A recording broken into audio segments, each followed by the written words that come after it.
Gandang gabi. At dito nga kami ngayon sa Sports Depot upang tumingin ng sapatos na panglaro. Tingnan natin kung meron sale at meron nga ako nakita na panglaro.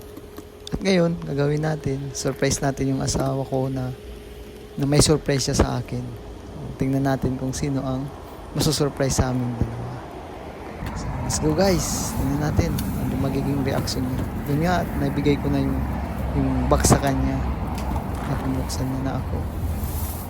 Tingnan natin kung sino sa amin na masusurprise. Pansin?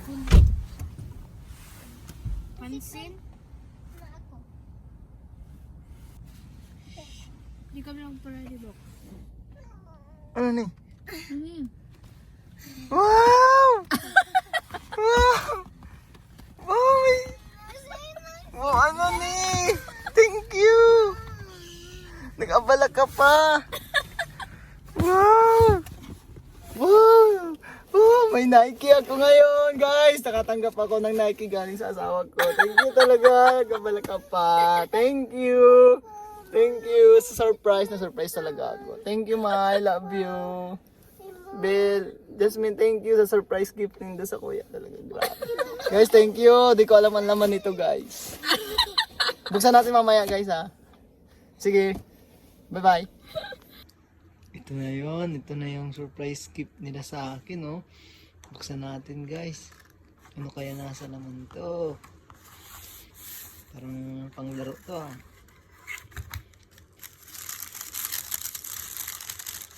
Wow!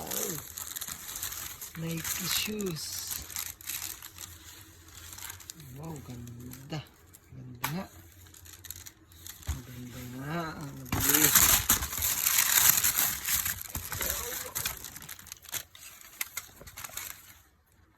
Wow, ganda.